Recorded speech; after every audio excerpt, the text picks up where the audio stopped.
సర్వత్ర పంచభూతాని షష్టం కించిన్న విద్యతే. పాతాళ లోకమునందు కాని, భూలోకమునందు కాని, మరి ఏ స్వర్గలోకమునందైనప్పటికీ పంచభూతములు తప్ప ఇంకా ఆరో భూతమనేటువంటిది ఎక్కడ కూడాను కనిపించదు. Wherever you see, be it on earth, in heaven or in our world, you have these five elements and nothing else exists.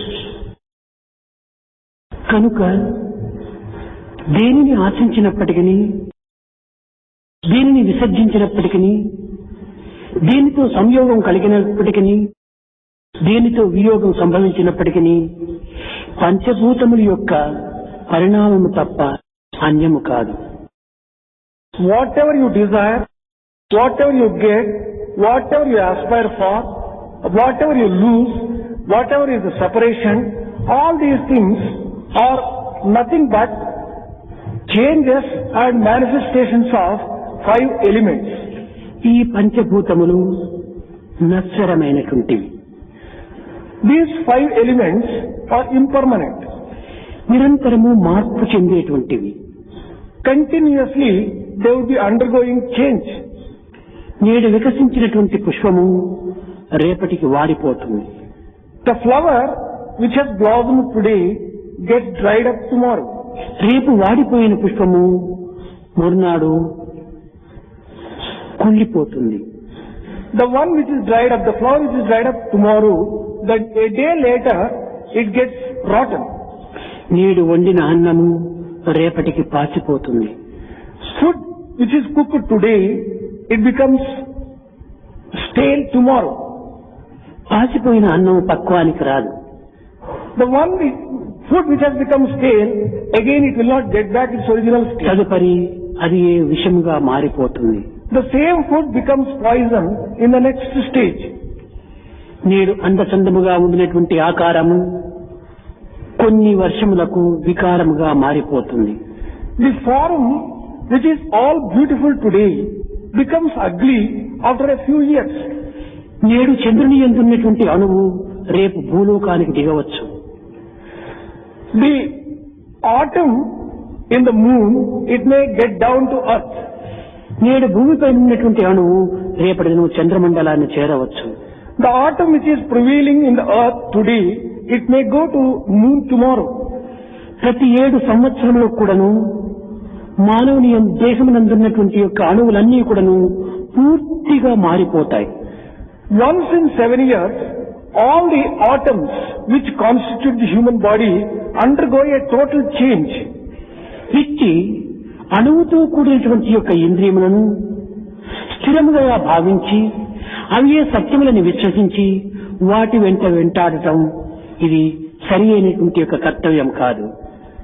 It is not proper duty on the part of a man to think that these elements in this body and these sense organs which are full of these atoms which undergo a change, to think that they are steady and they will be permanent, this is rather foolish.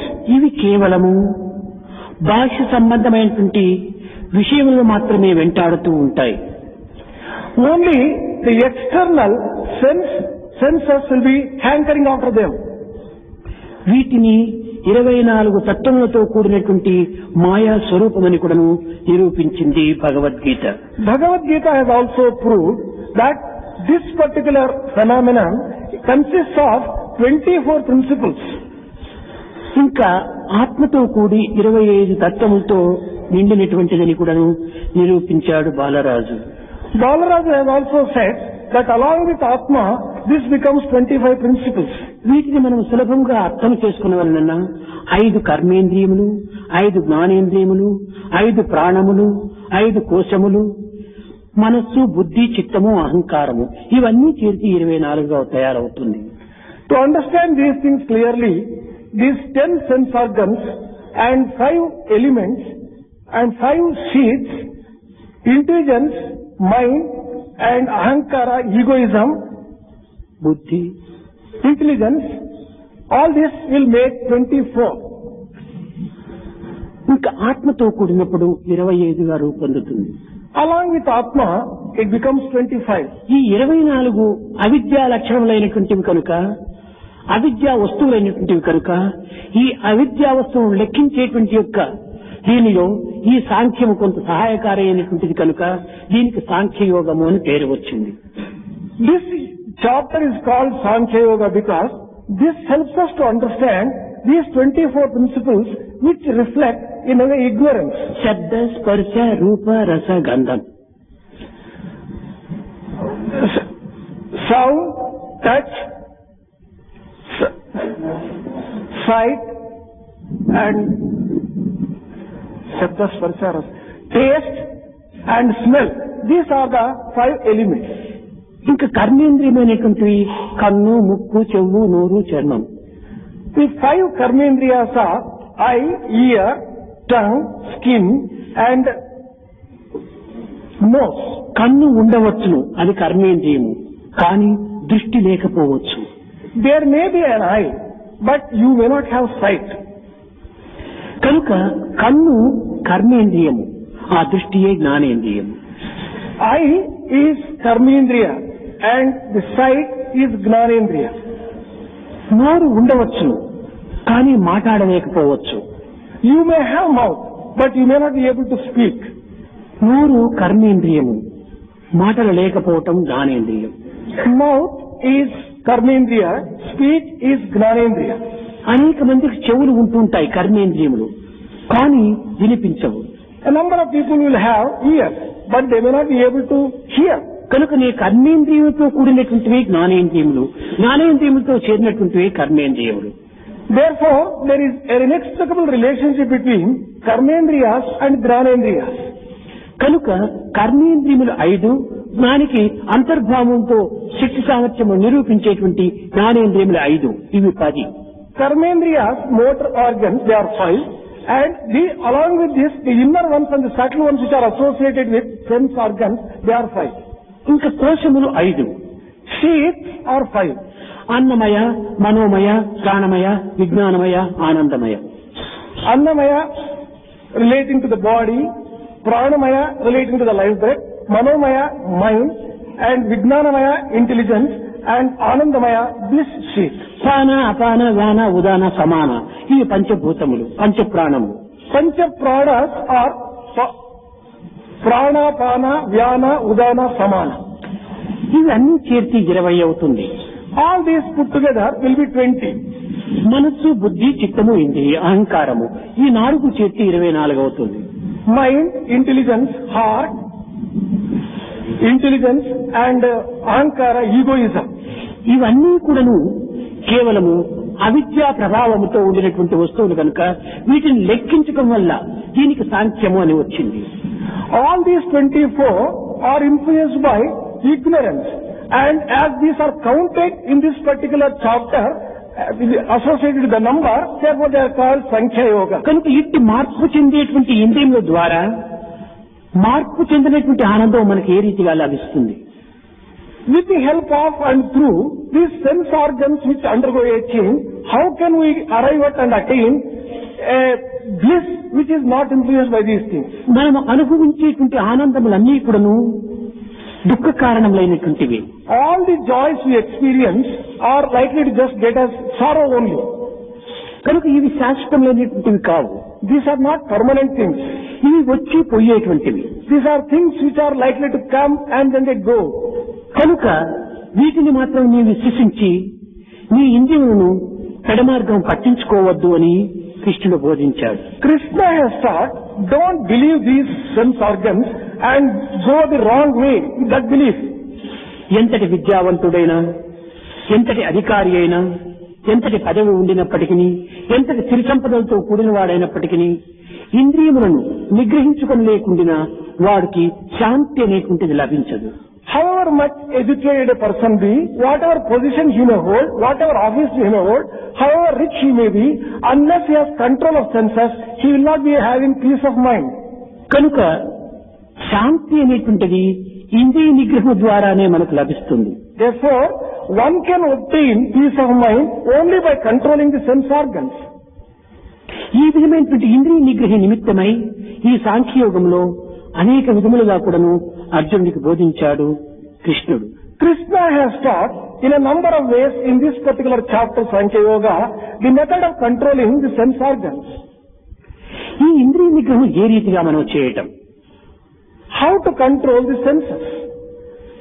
ఇంద్రియ నిగ్రహం అనేటువంటిది చాలా కష్టమైనటువంటి అని భావిస్తుంటారు. It is generally thought that controlling senses is rather difficult. ఇక్కడ అనార్య ఇష్టం అని అన్నాడు కృష్ణుడు.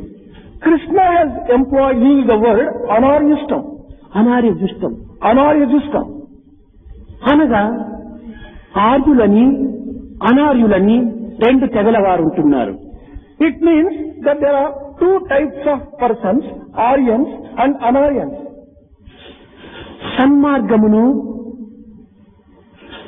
Following the right path, పవిత్రతను, sacredness, ప్రకాశమును effulgence, ఆశ్రయించి taking refuge in these, ఆచరించి practicing them. అనుభవించేటువంటి వారు ఆర్యులు అని. People who experience and enjoy these things, they are Aryans. ఇంకా అపవిత్రమైనటువంటి భావములతో, Then people full of unsacred, అశుద్ధమైనటువంటి హృదయాలతో, impure hearts, వారు చీకటిగా అనగా అజ్ఞానమును కమ్మి people who are under the spell of ignorance, అపవిత్రతతో జీవించేటువంటి వారంతా అనార్యులు అని. people who live an unrighteous life, they are Anaryans. సన్మార్గమునకు విరుద్ధము దుర్మార్గము, Bad behavior is opposite of good behavior. పవిత్రతకు విరుద్ధము అపవిత్రము, Unsacredness is the opposite of sacredness. ప్రకాశమునకు విరుద్ధము అంధకారము. Darkness is the opposite of effulgence, light. వీరందరూ కూడాను వీరే దేవతలు రాక్షసులు అని పిలువబడుతూ వచ్చింది. These are described as gods and demons. పవిత్రతతో కూడి Associated with sacredness, సద్గుణములతో ఉండి living with good qualities, ప్రకాశవంతమైనటువంటి జ్ఞానపుత్రంలో ప్రవేశించినటువంటి వ్యక్తులు people who enter into qualities of effulgence and principles, వీరు ఆర్యులు అని నిర్ణయం చేసింది. it has concluded that these are Aryans. Arjuna, నీవింతవరకు నేను ఆర్యుడని భావించాను. Arjuna, I thought till now that you are an Arya, నీవు దుర్మార్గం అనేటువంటి మార్గంలో ప్రవేశిస్తున్నావు. but you are entering in the wrong and a bad path. అపవిత్రమైనటువంటి మార్గాన్ని అనుసరిస్తున్నావు. You are following an unsacred path. అంధకారములో మునిగి ఉంటున్నావు. You are getting drowned in darkness. నీవు అనాథునిగా నిరూపిస్తూ ఉంటున్నావు. You are proving to yourself that you are an Arya. ఇలాంటి వారిని ఆర్యుడని చెప్పుకోవటం కూడాను సిగ్గులు చేసి ఉన్నాడు. It would be wrong and shameful to call such people as Aryans. కనుక నీవు ఆర్యుడు కమ్మని అనేక విధములుగా కూడాను ప్రోత్సాహాన్ని, ఉత్సాహాన్ని పురికొల్పాడు. Krishna gave all sorts of encouragement to make Arjuna an Aryan. ఈ అజ్ఞానమునకు మూల కారణము నీ యొక్క మోహము. The primary cause for your ignorance is your attachment. ఈ మోహమునకు పునాది అజ్ఞానము. For attachment, the basis is ignorance. ఈ దుఃఖ మోహన అజ్ఞానములు మూడు కూడాను కొంతవరకు అరికట్టుకునే వలన నీ యొక్క ఇంద్రియ నిగ్రహానికి తగిన ప్రయత్నం చేయమన్నాడు. If you want to control your grief, sorrow and attachment, then you should resort to control of senses. ఇంద్రియముల విషయాన్ని చక్కగా గమనించాలి. We have to clearly understand the nature of sense organs. జీవయాత్రలో ఇంద్రియములు అనేటువంటివి గమ్యమును చేర్చేటువంటి గుర్రముల వంటివి. In the journey of life, these sense organs are like horses which can take you to the goal. ఈ గుర్రమును అదుపులో ఉంచినప్పుడే రథమునకు కాని రథమునందు ఉన్నటువంటి వారికి కాని క్షేమం చేకూరుతుంది. Only when you have control over these horses, the chariot or the person who is riding it would be safe. ఈ గుర్రమును స్వేచ్ఛగా వదిలినప్పుడు గుర్రము ఒక రథమునందు కూర్చున్నటువంటి యొక్క యజమానులకు కాని రథములకు కాని ప్రమాదం సంభవించవచ్చు. If you let them uncontrolled and free, it is likely that the chariot and the person, the resident of it, they may come to grief. కనుక మొట్టమొదట నీవు గమ్యాన్ని సుక్షేమంగా చేరవలనన్నా ఈ గుర్రములు మొదలు నీవు అదుపులో పెట్టుకోవాలి. Therefore, if you want to reach the goal safe, have absolute control over these horses. ఈ యొక్క ఇంద్రియములకు మాత్రహ అని ఒక కొత్త పేరు పెట్టాడు కృష్ణుడు. Krishna has given a new name for these sense organs by the matraha. మాత్ర అనగా అంటే ఏమిటి? యా మాయా ఇది మాత్రహ అని దీనికి అర్థం. ఏది కొలచునో దానికి మాత్ర అని. Matra means the one which measures. ఇక్కడ ఇంద్రియములకు కొలిచేటువంటిది ఏ విధమైనటువంటి శక్తి సామర్థ్యం మనం నిరూపించగలము? How can we prove that these sense organs have the capacity to measure? నాలుక ఉంటుంది. Take the tongue. ఇది తీయగా ఉన్నది, ఇది చేదుగా ఉన్నది అని ఈ రుచులను కొలిచినటువంటిది ఏమిటి? What is it that measures and identifies that such a thing is sweet and such a thing is bitter? ఇది తీపు, ఇది చేదు అనేటువంటి దాన్ని నిర్ణయం చేసి దానికి కొలచి అనేక నిర్ణయం చేసినటువంటిది నాలుక. It is a tongue which measures and which determines the taste of a particular item as sweet or bitter. మనిషి బాగానే ఉన్నాడు కానీ ముక్కు మాత్రం పొడువు అని వాని ఆకారాన్ని నిర్ణయం చేసింది. While describing a person's face, he is quite all right, but his nose is long. ఈ కొలతలు చేసినటువంటిది ఏమిటి? కన్నులు. What is it that measures the length of the nose? It is the eyes. ఇది చాలా శ్రావ్యంగా ఆనందంగా ఉంటున్నది ఈ గానము. ఇది స్వరబద్ధంగా లేదు అని మంచి చెడ్డలు నిర్ణయం చేసేటువంటిది చెవి. It is the ear which determines about the music, whether it is melodious or అదే విధంగానే ఒక్కొక్క ఇంద్రియము ఒక్కొక్క విషయాన్ని నిర్ణయం చేసి అనగా కొలచి ఈ మంచి చెడ్డలు నిర్ణయం చేస్తుండాలి ఈ ఇంద్రియములు. In this fashion, all these sense organs measure different items and declare their taste. అదే విధంగానే ఈ మాత్ర అనే దానికి ఇంకొక అర్థం కూడా ఉంటుండాలి. There is one more meaning for this word matra. ఇక్కడ ఒక నియతి అన్నారు, పరిమితి. There is one measurement. పరిమితి limit. There is one limit. ఈ లిమిట్ అంటే దీనికి ఏ విధంగా ఇంద్రియాలకు లిమిట్ అని మనం నిర్ణయం చేయవచ్చు. Then we can just decide how this limit can be applied to the sense organs. ముక్కునిచ్చాడు భగవంతుడు. God has given nose. శ్వాసము ఉచ్ఛ్వాస నిశ్వాసములను అనుభవించుటకు, గంధము అనగా వాసన చూచుటకు ఈ ముక్కునిచ్చాడు. For inhaling and exhaling, for breathing and also for smelling, this nose has been given. ఈ విధమైనటువంటి కార్యముల చేత నీ జీవితాన్ని గడుపుకొని దీనిని ధన్యం గావించి సక్రముగా దీన్ని వినియోగించుకోమని ఇచ్చాడు. Use this particular nose properly for the things which are specified and feel happy, be happy with it. ఇది సరైనటువంటి రీతిలో మనం వినియోగించుకున్నప్పుడు భగవత్ ఆజ్ఞను శిరసావహించినటువంటి వారం అవుతాం. తదుపరి ఈ ఇంద్రియములను పవిత్రమైనటువంటి దాంట్లో మనం ప్రవేశించినటువంటి వారం అవుతాం. If we use this nose properly, then we'll have obeyed the command of the Lord and also would have used it in the most appropriate way as such. ఇది సక్రమమైనటువంటి మార్గంలో నడుచుకోవటము, భగవత్ ఆజ్ఞను శిరసావహించటము రెండూ జరగటం చేత తద్వారా ఎంతైనా మనకు ఫలితం లభిస్తుంది. Conducting ourselves in the proper way and obeying the command of the Lord, by doing these two things, we get good results. అట్లు కాకుండా ముక్కునిచ్చినటువంటిది శ్వాస కోసమని లేక మంచి సుగంధాన్ని అనుభవించడం కోసమని ఇచ్చినటువంటి ముక్కుతో నస్యం వేసుకుంటూ కూర్చుంటే ఇది అపమార్గాన్ని పట్టించినటువంటి వారం అవుతాం. Such being the case, instead of using the nose for breathing and for smelling good things, if we use the nose for snuffing, then it would be తద్వారా భగవంతుడు ఇచ్చినటువంటి ఈ ఇంద్రియాన్ని తప్పు మార్గంలో ప్రవేశపెట్టినటువంటి వారమే కాకుండా దానిని దుర్వినియోగపరచుకోవటం కూడాను దైవాజ్ఞను ఉల్లంఘించినటువంటి వారం కూడా అవుతాం.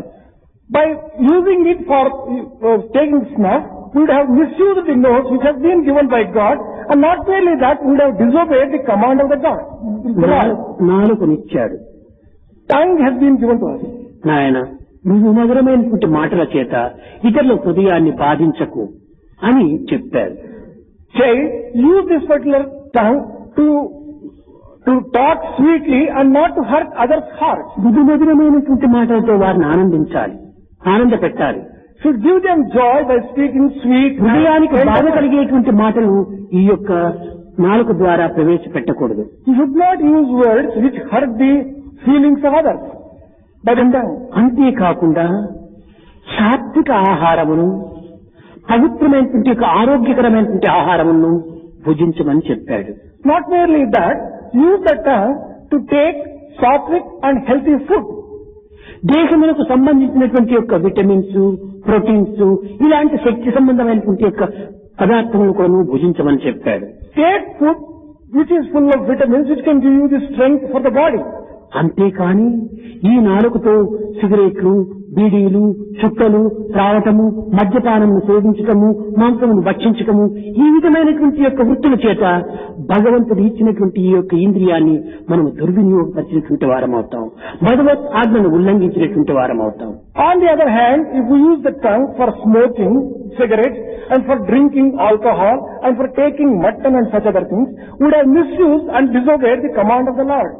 ఇదే విధంగా ప్రతి ఇంద్రియములకు కూడాను ఏ విధముగా భగవంతుడు నిర్ణయించాడో, ఏ నిమిత్తమై అనుగ్రహించి ప్రసాదించాడో ఆ మార్గమును మనం అనుభవించినప్పుడే ఇంద్రియములు సరి అయినటువంటి దీంట్లో మనకు సుఖశాంతులను అందించగలవు. Whatever tasks have been assigned to the various sense organs by God, if you use for that particular purpose alone, then there will be fulfillment of the organs for which they have been given. ఈ ఇంద్రియములు విషయ సంపర్కము చేత లేక సంసర్గం చేత సుఖ దుఃఖములను, వేడి చల్లదనమును కూడాను అందుకుంటున్నాయి.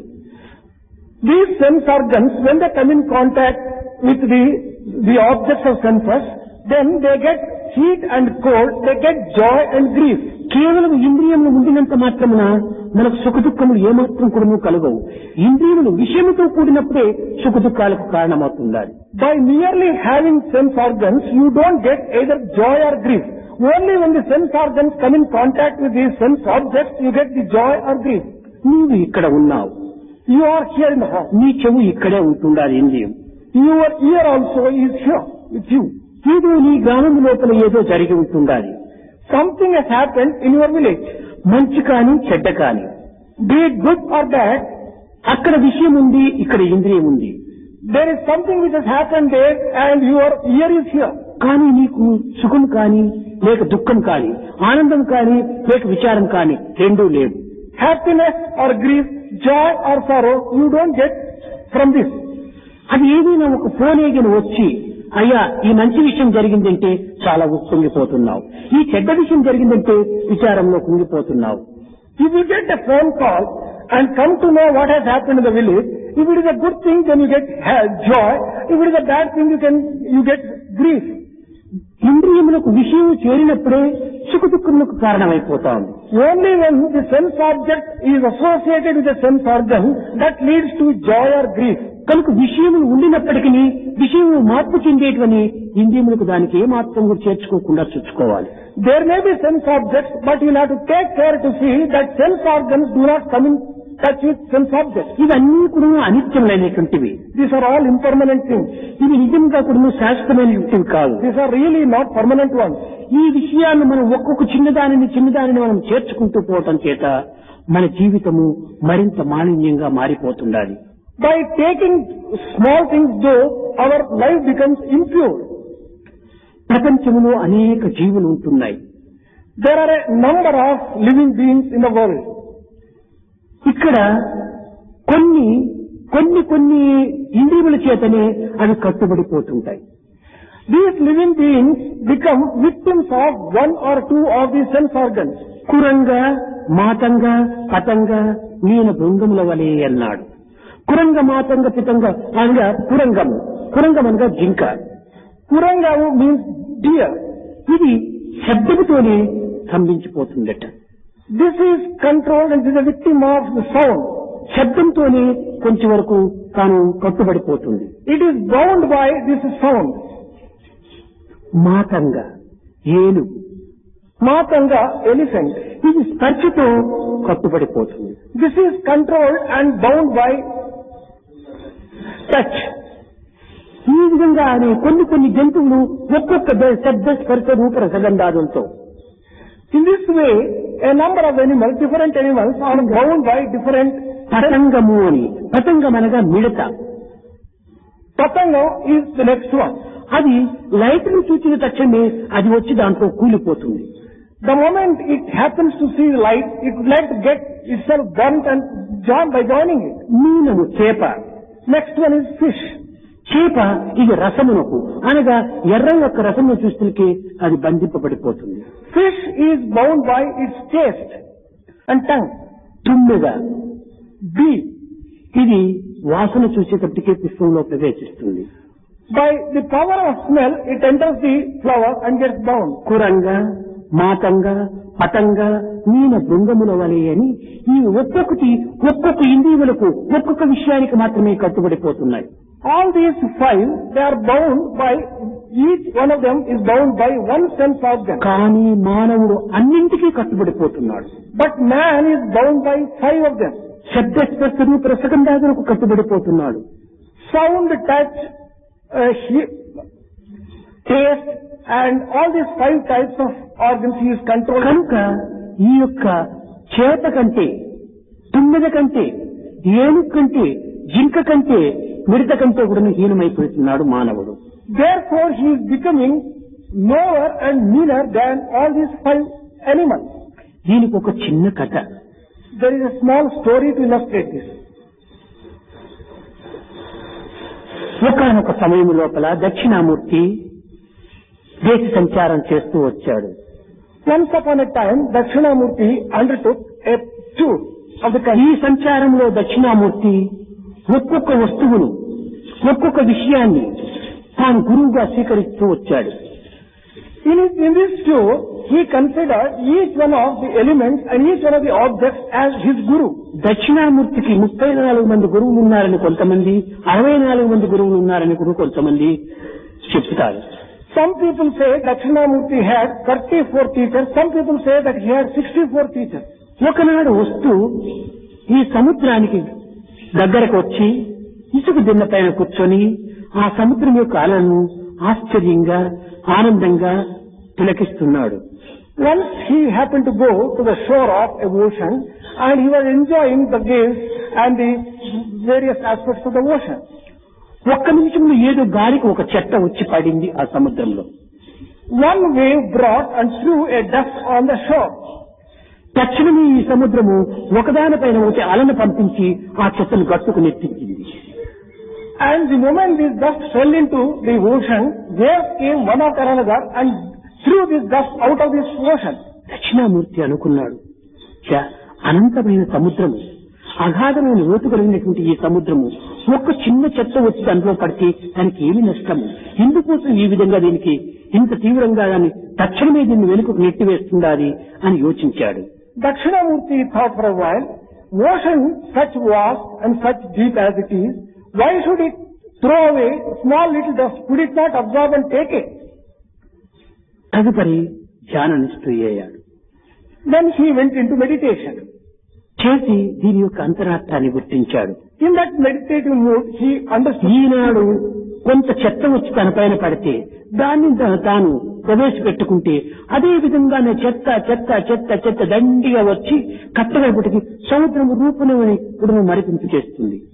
If such small dust is allowed by the ocean and it may accumulate, a day after day the dust may accumulate and it may సముద్రాన్ని కప్పివేస్తుంది. it may cover the entire ocean itself and change its form. కనుకనే మొట్టమొదటి జాగ్రత్తలోని చిన్న చెత్తను కూడా తాను లోపల చేర్చకపోతే తానికి ఏ విధమైనటువంటి అపవిత్రత ఉండదు కదా అనేటువంటి ఉద్దేశంతో సముద్రం ఈ రకంగా చేస్తుండాలని భావించాడు. He considered and he thought that ocean has been thinking that he should not allow dust to accumulate like that. In the beginning itself, he should take steps to see that it is thrown out so that it would be safe. ప్రారంభంలోనే చిన్న చిన్న విషయాలకు కూడాను మనం లోపల ఏమాత్రం కూడా అవకాశము చెడ్డ భావాలకు అవకాశం ఇవ్వకుండా ఉంటే పెద్ద పెద్ద విషయాలు మనలో ఇంక ప్రవేశించడానికి వీలుండదు. Right from the beginning, if we take care to see that bad thoughts and bad ideas do not come into us, even in small measure. ఒక్క చిన్న విషయం ఏమైనా హృదయంలో చేరితే ఇది మంచిదా చెడ్డదా, ఇది చెడ్డదైతే తక్షణమే దాన్ని అలల మాది బయట పంపించడానికి ప్రయత్నించాలి. Even if it is a small thing, if it becomes bad and if it tries to establish itself in the heart, if it is bad, you should throw it out. ఏదో ఇది చిన్న విషయం కదా అని మనము దానికి ప్రవేశమిస్తే క్రమక్రమేణా అది పెద్దదిగా మారిపోతుంది. If you think that it is a small thing and it could be excused, and if you give room for it in the heart, it starts growing in the heart. కనుకనే ఇంద్రియము యొక్క పనులను చక్కగా గుర్తించి ఇది మంచిదా చెడ్డదా అనేటువంటి విషయాన్ని చక్కగా విచారణ చేసుకుంటే ఏ విధమైనటువంటి చెడు మార్గంలో కూడాను దీన్ని ప్రవేశపెట్టకుండా చూసుకోవచ్చు. Therefore, if we understand the functioning of these sense organs, and if we understand how we will have to use these sense organs, then we will be able to just get the benefit out of it, and we will be... ఐదింటికి వశమైపోయినటువంటి మానవుడు ఇంకా వాడు ఏమాత్రం కూడాను కోలుకొనలేడు. A person who is bound by all the five sense organs, how the... దానికి శాంతి సుఖములు ఏమాత్రం కూడాను లభ్యం కావు. He would not be able to have joy and peace of mind at all. దీనికి ఒక చిన్న కథ కూడా ఉంటుండాలి. There is a small story to illustrate this. ఒక మహారాజు ఉండేటువంటి వాడు. There was a great king. ఆ మహారాజుకు 5 మంది భార్యలు. He had 5 wives. ఈ 5 మంది భార్యలు కూడా ఎవ్వరూ చెప్పినట్టు వినేటువంటి వారు కాదు. All these 5 were such that they were not prepared to listen to Maharaja. ఈ మహారాజు రాజులకు మహారాజే కానీ చాలా బాధలతో కూలిపోతున్నాడు. He may be king only for people, but he was suffering agony immense. తలపైన కిరీటము తలలోపల విచారము. He had a crown on his head, but inside his head full of worries. ఈ విధంగా వీరికి వశము కావటం చేత కదా ఈ బాధలంతా కలగటం.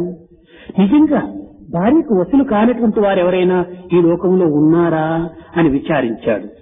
As I have become a slave of these wives, I am suffering. Is there anyone in the world who is not a slave of his wife? He thought over this particular matter. ఒకనాడు ఈ విషయాన్ని ప్రత్యక్షంగా కూడా విచారణ చేయటము చాలా కష్టంగా ఉంటుంటాది. ఎవరైనా ఏమైనా కలుసుకోవచ్చును అని ఒక సమావేశం చేపించాడు. To inquire this openly and directly, it may not be quite nice. But anyway, he wanted to just have it. ఈ సమావేశానికి పుర ప్రజలందరూ కూడాను రావాలి అని ఆహ్వానం చేశాడు. He held a meeting and invited all the citizens of that particular country. ఒకవైపున ఒక పెండాలు వేశారు పందిరి, మరొక వైపున ఒక పందిరి వేశాడు. There were 2 pandals, one on one side, the other on the other side. ఒక పెండాల లోపల పందిరి లోపల భార్యకు వశమైనటువంటి వారు ఇక్కడ కూర్చోవాలి, భార్యను వశం చేసుకున్నవాడు ఇక్కడ కూర్చోవాలి అని పెండాలు ప్రత్యేకంగా పెట్టాడు. After that he announced that there are 2 pandals. One pandal is meant for people who have controlled their wives, and the other pandal is meant for people who are controlled by the wives. వచ్చారు, అందరూ వచ్చారు. భార్యకు వశమైనటువంటి పెండాల్లోనే చేరిపోతున్నారు ప్రతి ఒక్కరు కూడా. Citizens started pouring in, and they went into that particular pandal where they are slaves of wife.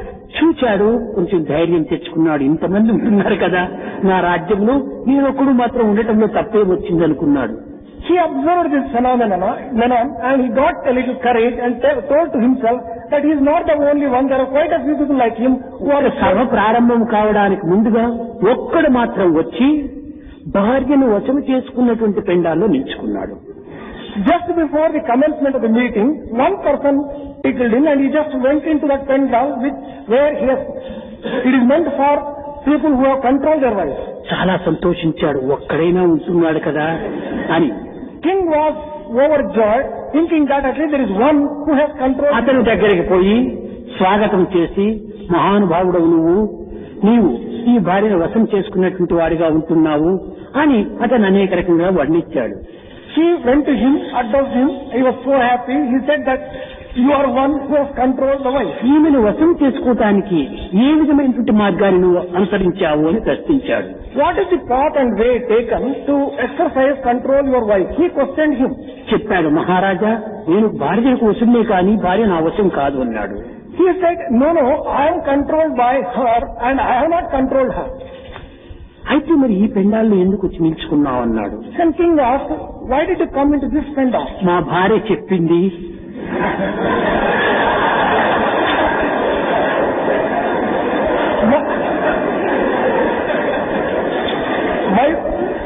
My wife commanded me to go to this particular pandal, and therefore I have obeyed and come here.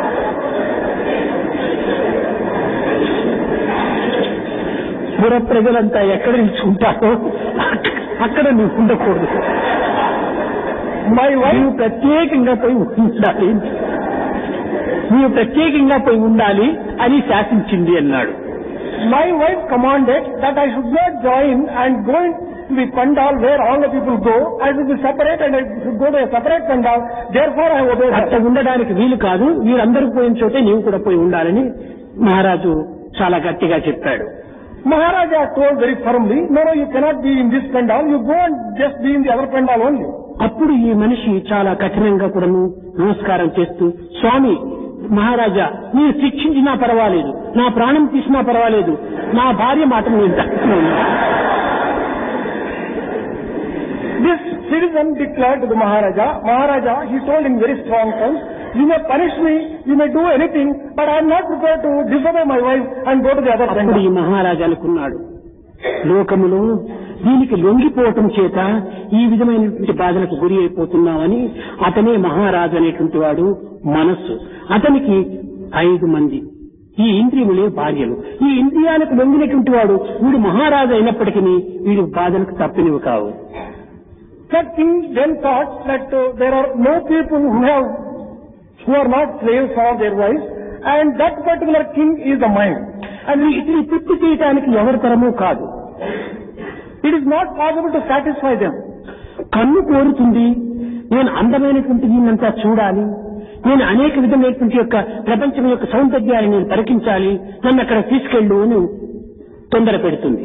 I command and demand that you take me to a place where all the beautiful things are there, beautiful sights are there. I want to see the beauty of the world. నాలుక కోరుతుంది, నాకు రుచికరమైనటువంటి పదార్థములంతా తెచ్చిపెట్టు అని ఒకే పీడిస్తుంది. The tongue demands that all the tasty foods should be supplied to it. మధురమైనటువంటి గానము నేను ఆలకించాలని చెవులు కోరుతాయి. Ears command that I would like to listen to all melodious and sweet songs. సుగంధాన్ని నేను అనుభవించాలని ముక్కు కోరుతుంది. Nose wants to smell all nice things. కనుక వీటన్నిటినీ తృప్తిపరచడం అనేటువంటిది ఎవరి తరం అవుతుంది? ఒకటి ఒకవైపును పోవాలంటుంది, మరొకటి మరొక వైపును పోవాలంటుంది. For whom is it possible to satisfy all these things at a దీంట్లో time? ఒకదానికి ఒకటి ఏమాత్రం కూడా ఒడ్డుక లేదు. There is no coordination and cooperation between them. కనుక ఈ ఇంద్రియములు ఇష్టం వచ్చినట్టుగా మనము వాటిని లొంగిపోతే ఇవి మనం అనేక విధములుగా కూడా బాధిస్తాయి. If we yield to these sense organs, they are going to give us a lot of trouble. మొట్టమొదటి దీనిని అరికట్టుకునేటువంటి మార్గాన్ని నీవు కనిపెట్టమన్నాడు. In the very first place, we'll have to find out a method and a measure of controlling these sense organs. నీ స్వాధీనంలో ఇవి ఉండేటట్టుగా నీవు ప్రయత్నం చేసుకోవాలి అన్నాడు. You should have them under absolute control of yourself. కచ్చిత్ ధీరః, ఆడే నిజమైనటువంటి ధీరుడు అన్నాడు. He alone is Dhira and a courageous fellow. కనుక నీవు ఇంద్రియాలు నీవు అరికట్టాలనుకున్నప్పుడు ఇంద్రియములు చెప్పినట్టుగా నీవు చేయకుండా మనస్సులకు అప్పచెప్పి మనస్సు బుద్ధితో విచారణ చేసినప్పుడు ఇది మంచి చెడ్డ నిర్ణయాలతో నీ ఇంద్రియాలు ప్రవేశిస్తాయి. Whenever sense organs demand you to do a particular thing, you should not listen to that. You will have to listen to your mind, ask your mind to contact intelligence, and whatever intelligence tells, the mind will command, and then the senses will have to obey. మనసు ఆధారముగా కొన్న మానవుడు A person who bases his life on the mind, పశువు కంటెను హీనమై పతనమగును. he would come to ruin worse than an animal. బుద్ధిని ఆధారముగా కొన్న బుధజనుడు The intelligent one and the pandit who makes his life on intelligence, ఆ యొక్క బుద్ధిని ఆధారంగా చేసుకున్నటువంటి వాడు మహాపురుషోత్తముడుగా మారిపోతాడట. and he would become a Purushottama. కనుక మనము బుద్ధి అనగా ఏమి? నిత్యానిత్య విషయ పరిశీలన చేసేటువంటి శక్తితో కూడింది. Then we will have to just base all our life on intelligence. Intelligence means discriminating power. ఇది బుద్ధిని ఆధారం చేసుకుంటే అంత్యం వరకు కూడాను ఇది సరైనటువంటి స్థితిని కొనిపోతుంది. If you base your life on intelligence, it will be able to take you right up to the goal. మనసును ఆధారంగా తీసుకుంటే ఏ క్షణములో ఎప్పుడు ఏ విధంగా ఇది మారిపోతుందో చెప్పడానికి వీలు కాదు. If you base your life on mind, which moment, what changes would come about, it is difficult to say. ఇది రాతి తెప్పని ఎక్కి నీరును దాటడానికి ప్రయత్నించేట్టు అవుతుంది. It is something like crossing a ocean or crossing a river ఇది ఎక్కడ ముంచుతుందో ఎక్కడ మునిగిపోతుందో. in a stone boat. You do not know when it gets drowned and when you also get drowned in it. Hazrat Mohammed ఉండేటువంటి వాడు. There was one Hazrat Muhammad. ఇతను చాలా మహా సద్గుణవంతుడు, మహాజ్ఞాని. He is an extremely virtuous person and a wise man. ఇతను పూర్ణంగా ఇండియాను నిగ్రహించుకున్నటువంటి వాడు. He had completely controlled his senses. ఇతనికి అంత్యకాలము ఆసన్నమైంది. His end came. అతని యొక్క శిష్య ప్రశిష్యులందరూ కూడా గుమిగూడినారు. All the disciples and their disciples assembled there. ఇక్కడ వాతపిత్త శేషాదులంతా కూడాను గొంతును చుట్టినాయి. He was suffering from intense pain in the throat. కానీ దాని నుంచి తప్పించుకోవడానికి హజరత్ మహమ్మద్ అనేక విధములుగా కూడా పోరాడుతున్నాడు. He made heroic efforts to escape himself from that pain. కానీ ఏదో చెప్పాలని ప్రయత్నిస్తున్నాడు, కానీ అది బయటికి రావటం లేదు. He was trying frantically to tell something that he could not do it. శిష్యులందరూ కూడా దీనికి ఏమేమో ప్రయత్నాలు చేశారు. ఏదో గురించి చెప్పడానికి ప్రయత్నిస్తున్నాడు, ఈ పదం బయటికి రావటం లేదు, ఏదో ఇది వినాలి అని చాలా ఆతృత పడుతున్నారు. The disciples were rather eager to find out what the teacher wanted to tell. They were making every effort to find out what the word was. అప్పటికి ఏదో ధ్యానం చేసి వారి భగవత్ చింతన లోపల కొంత తప్పించుకున్నాడు ఈ బాధ నుంచి. Hazrat went into a meditative mood and with the grace of God he was able మాట్లాడగలిగేటువంటి శక్తి వచ్చింది. He was able to speak. అప్పుడు శిష్యులందరూ చేరి, స్వామి ఏమిటి మీరు ఏదో చెప్పాలని ప్రయత్నం చేస్తున్నారు, ఏం చెప్పాలి అని అన్నారు. All the disciples went to him and asked him, Swami, you wanted to say something, please let us know what it was. అప్పుడు ఆయన చెప్పాడు, నాయన నా వెంట ఒక సైతాన్ వచ్చింది, అదే మాయ. Children, I was followed by illusion. అది చెప్పిందట, మహమ్మద్ లోకంలో ప్రతి వాడు కూడాను నా వలలో చిక్కుకొని పోయాడు, కానీ నీ ఒక్కడు మాత్రం నా వల నుంచి తప్పించుకున్నావు, నీవు మాయం జయించావు అని చెప్పిందట. Illusion told Hazrat, you have, all the other people have become slaves of me, but you have somehow conquered me. అప్పుడు ఇతను చెప్పాడట మాయతో, అప్పుడే తొందరపడద్దు, నేను నీ వల నుంచి తప్పించుకున్నానంటే ఇంకా భ్రమించద్దు, ఇంకా 2-3 శ్వాసల్లో కూడాను ఎప్పుడు ఏ విధంగా నా యొక్క ఇంద్రియానికి వశమైపోతానో అని తాను మాయకు కొంత జవాబు చెప్పినట్టుగా చెప్పాడు. Muhammad replied illusion, well, don't declare that I have already conquered you. Still a little life is left, a few breathings are left. I don't know. 2 సెకండ్లకు ముందు కూడా ఏమి జరుగుతుందో ఎవరు చెప్పలేరు. Even 2 seconds are left. కడపటి శ్వాస వచ్చేంత వరకు కూడా మాయను నమ్మడానికి వీల్లేదు. Until the last breath comes, it is difficult to believe illusion. కనుక నేను ఇంతకాలమును మాయను సాధించుకుని వచ్చాను, ఈ కడపటి శ్వాస లోపల మాయను నేను జయించగలను లేదు అనేటువంటి సందేహం నాకు కలిగింది. Till now, I have been able to conquer Maya illusion. But in the last minute, I do not know whether I will be able to. అందువల్ల ఈ కడపటి క్షణమునందు కూడాను అల్లాను ప్రార్థించాను అన్నాడు. In this last minute also, in order to free myself from Maya, I was thinking of Allah, praying to Allah. కనుక మనం కడపటి వరకు కూడాను ఈ ఇంద్రియములకు ఏమాత్రం కూడాను వశము కాకుండా దానిని మన వశము చేసుకునేటువంటి మార్గంలో మనం ప్రయత్నించాలి. Till the last, therefore, we should not yield to these sense organs. ఈ సాంఖ్య యోగం లోపల ఇంద్రియమును నిగ్రహించుకునేటువంటి విధానముని అధికంగా బోధిస్తూ వచ్చాడు కృష్ణుడు. Krishna has taught in this Sankhya Yoga at length how to control senses. ఇంద్రియాన్ని నీవు నిగ్రహించుకుంటువా, తదుపరి నీకు కర్మయోగం కానీ భక్తి యోగం కానీ ఏ యోగమైనా కూడా సులభం అయిపోతుంది. If you can control senses, then Bhakti Yoga, Karma Yoga, other yogas, you'll be able to just do it easily. ఈత నేర్చుకునేంత వరకు మనం ఒక మునగ బెండో లేక టైర్లో ఏదో కొన్ని ఆధారం తీసుకోవాలి. Until you learn swimming, you need swimming aids. ఈత నేర్చుకున్న తర్వాత వీటిని తీసి పారవేయచ్చు. Once you learn swimming, there is no need for anyone else. ఇంద్రియ నిగ్రహం అయ్యేంత వరకు కూడా నువ్వు ఈ జ్ఞానం అనేటువంటిది ఆధారంగా తీసుకోవాలి. Until you have control of senses, there is need for this particular నీకు అయిన తర్వాత ఇంక ఎందులో నీవు ప్రవేశించినప్పటికీ దీనికి ఏమాత్రము నీకు అభ్యంతరం ఉండదు. Once you have complete control over the senses, whichever field you enter. ప్రారంభంలో మనము చాలా కొంత బాధపడవలసి వస్తుంది. In the beginning, you will have to subject yourself to certain amount of difficulties and problems and troubles.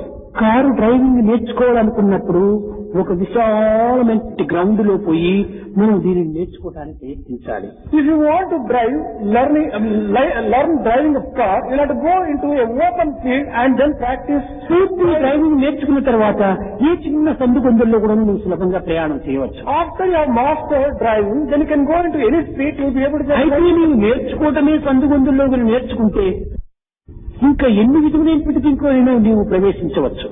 Once you have understood the broadness of the wisdom, whatever field you enter, there is no worry, no problem. కనుక నీవు మొట్టమొదట ఈ నిత్యానిత్య విషయం ఆత్మ విషయాన్ని చక్కగా గుర్తించుకొని తద్వారా ఈ ఇంద్రియములు నశ్వరమైనటువంటి యొక్క సత్యాన్ని తెలుసుకోమన్నాడు. Therefore, he has just said, first you will have to develop this spirit of inquiry and find out things which are Atma and Anatma, and after developing this discriminating power, then you can enter into any field. చలించేటువంటి యొక్క ఇంద్రియములు మనకు స్థిరమైనటువంటి ఆనందాన్ని అందించవు. The wavering sense organs can never give you permanent joy. మార్పు చెందేటువంటి వస్తువులు శాశ్వతమైనటువంటి సుఖాన్ని అందించవు. Changing objects cannot give you permanent joy. కనుక చెలించేటువంటి ఫలితాన్ని అందిస్తాయి. Moving and wavering things will give you only transient joy. నశ్వరమైనటువంటి పదార్థం నశ్వరమైన సుఖాన్ని అందిస్తాయి. Impermanent things can give you impermanent joy alone. కనుక సత్యమైన నిత్యమైనటువంటి యొక్క ఆత్మతత్వాన్ని నీవు కొంతవరకు నువ్వు అనుభవించమని అందుకోమని ఆదేశించాడు కృష్ణుడు. Attain and enjoy true and permanent joy and permanent Atma Tattva. ఇది ఆత్మజ్ఞానం. This is knowledge of Atma.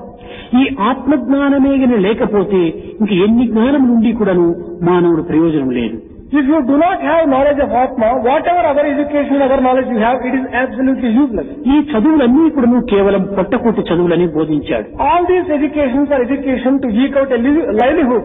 ఆత్మ విద్యే నిజమైన విద్య అని ఆధ్యాత్మ విద్యానాం అన్నాడు. Knowledge of Atma alone is true education. This is what has declared.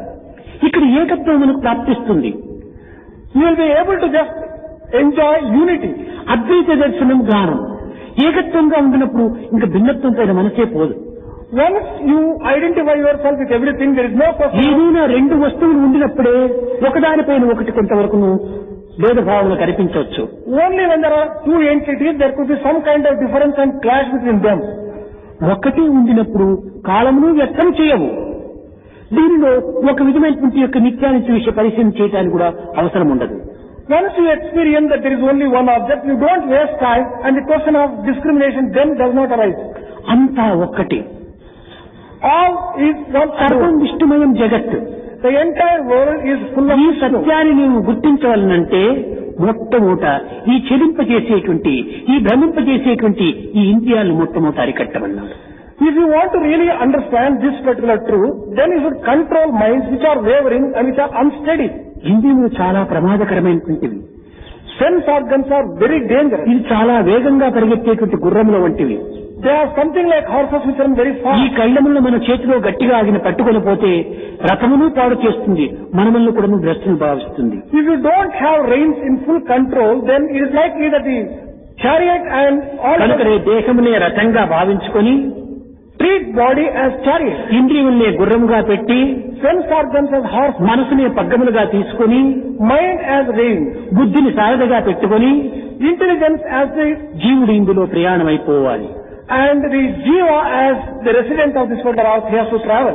ఈ ఇంద్రియములనేటువంటి గుర్రములకు మనస్సు అనేటువంటి దాన్ని గట్టిగా పట్టుకోవాలి. These horses, sense organs, will have to be controlled with the help of reins of the mind. ఈ మనస్సు అనేటువంటిది కూడాను స్వరూపంతో కూడినటువంటిది కాదు. Mind does not have a specific form. కనుక ఇది ఎక్కడ పోతుందో ఎక్కడికి దింపుతుందో చెప్పడానికి వీల్లేదు. It is difficult to say where it leads us, and దీనికి ఆకారమే లేదు. it doesn't have form at all. ఇలాంటి దీనిని మనం ఆధారం చేసుకున్నప్పుడు కొంతవరకు మనము జాగ్రత్తగా అనుభవించవలసి వస్తుంది. When we base our life on this particular formless mind, we should be very careful. కనుక మానవుడనేటువంటి వాడు మొట్టమొదట ఇంద్రియ నిగ్రహం కోసం తగినటువంటి కృషి చేయాలి. Therefore, every man in the very first place has to make every effort to మన control మాటను, mind. మన తిండిని, మన వినికిడిని, మన యొక్క వాసనను, మన యొక్క దృష్టిని మొట్టమొదటి అదుపులో పెట్టుకోవాలి. Our food, our smell, our sight, our listening, our touch, all these things will have to be అనేక kept under పర్యాలు control. పిల్లలకు చెప్తుంటుంటాను, దృష్టి దోషం రాకుండా చూసుకోమని. A number of times Swami would be telling that you should not, ఏదైనా ఒకదానిని చూచినప్పుడే దాని గురించి యోచిస్తావు. only when you see a particular thing, you think of it. దానిని యోచించిన తర్వాత దానిపైన ఒక వాంఛ కలుగుతుంది. Once you think of it, you develop attachment. ఒక విషయాన్ని విన్న తర్వాత విన్న విషయాన్ని తిరిగి యోచిస్తావు. If you hear about a particular thing, then you think about it. దానిని యోచించిన తర్వాత దానిని పొందాలని మరి ఆశిస్తావు. After thinking about it, you would like to possess it. ఒకటి విషయం మాట్లాడిన తర్వాత ఆ మాటకు తగినటువంటి రూపాన్ని నువ్వు పురుకొల్పుతావు. Once you thought about a particular thing, then you think of its form. కనుక ప్రతి ఒక్కటి ఎందుకు కూడాను దోషమనేటువంటిదా, దోషరహితమైనటువంటిదా అని విచారణ చేయాలి. Therefore, whatever be the object, first thing that you have to see is, does it have defect? Or నీవు నిజంగా దైవత్వాన్ని పొందవలనంటే దృష్టి దోషం, వాగ్దోషం, శ్రవణ దోషం, క్రియాదోషం, మనోదోషం, పంచదోషములు దూరం చేస్తే నీవే పరమాత్ముడైపోతావు. if you want to really reach God, you should be free from a defective vision, defective speech, defective touch, defective smell, defective. కనుక మాటను మొట్టమొదటి అదుపులో పెట్టుకోవాలి. Therefore, first of all, you should control your talk. కారణం ఏంటంటే నాలుకకు 2 powers ఉన్నాయి. The reason is, tongue has 2 functions. కన్ను చూసేటువంటి శక్తి మాత్రమే ఉంది, చెవులు వినే శక్తి మాత్రమే ఉంది, ముక్కు వాసన చూసే శక్తి మాత్రమే ఉంది.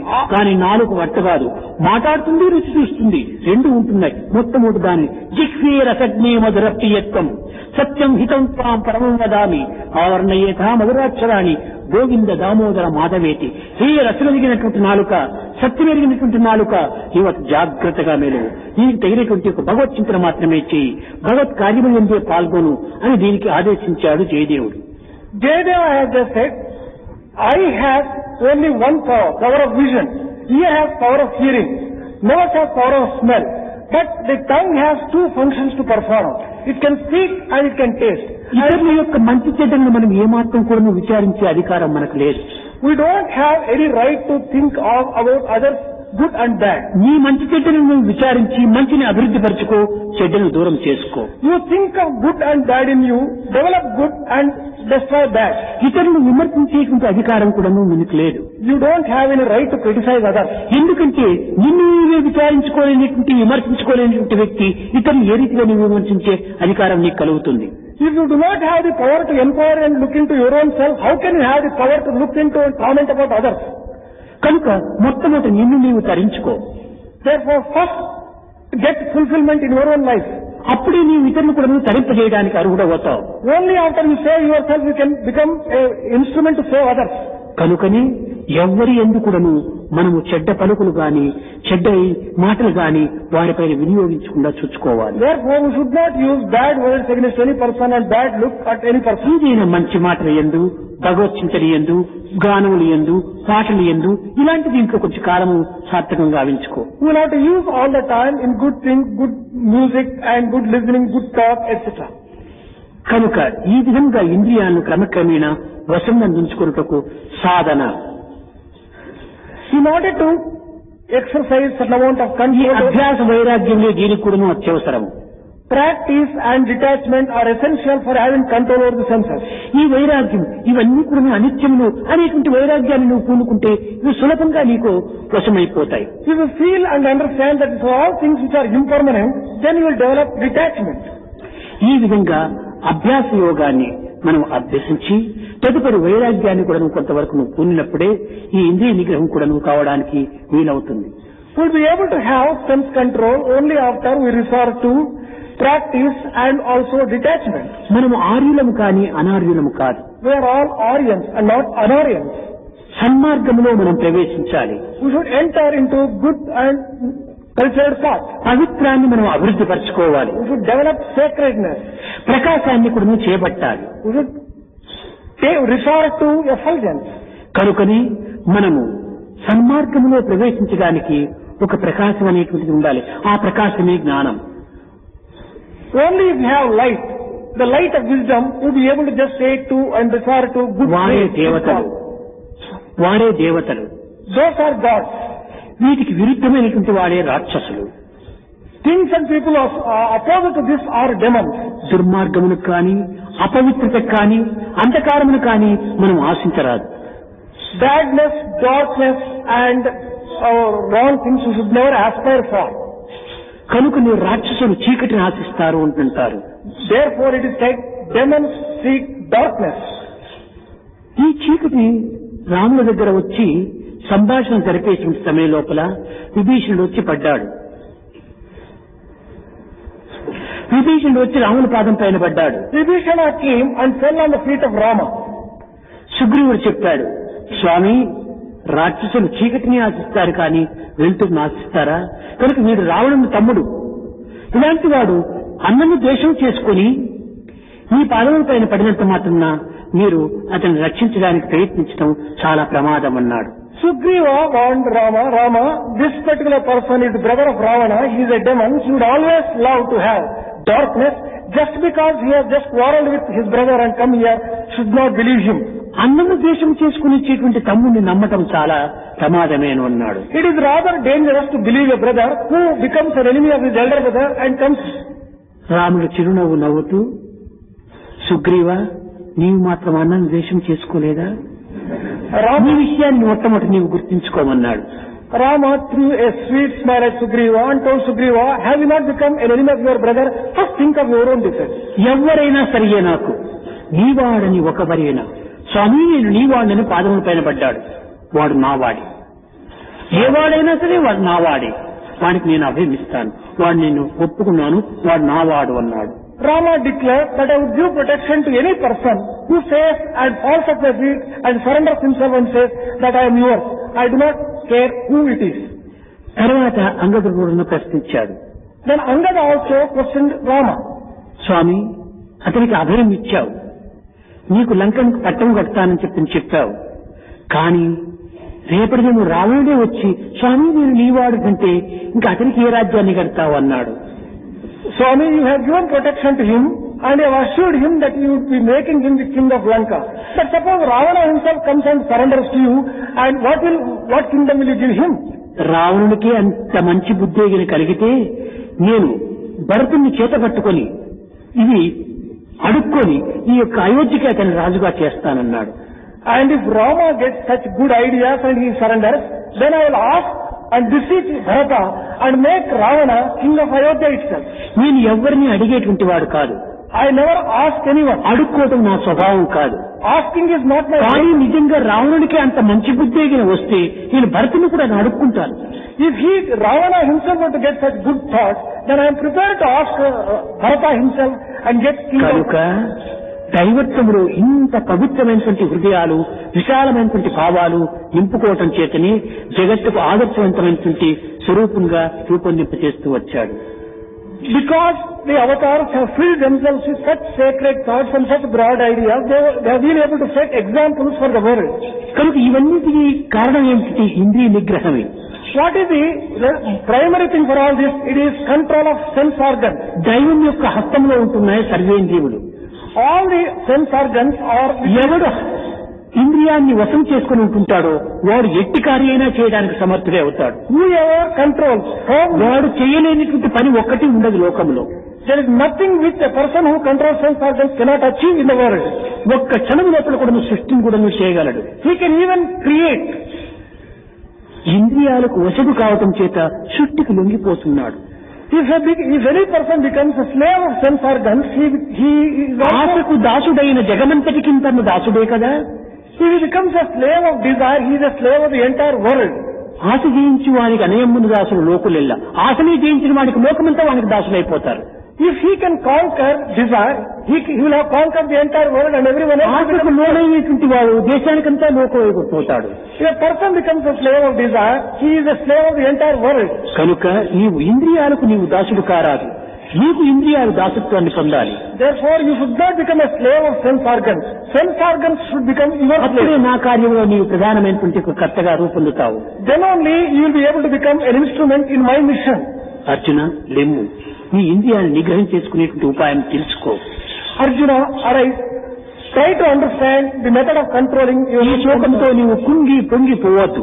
Do not get elated and do not get dejected by this particular grief. కనుక నీ శోకానికి మూల కారణం అజ్ఞానము. ఈ యొక్క ఆత్మ అనాత్మ విషయాన్ని చక్కగా గుర్తించుకోమని చెప్పాడు. The primary reason for your grief is ignorance. Try to understand the Atma and Anatma, and then you'll be able to just get control of sense organs.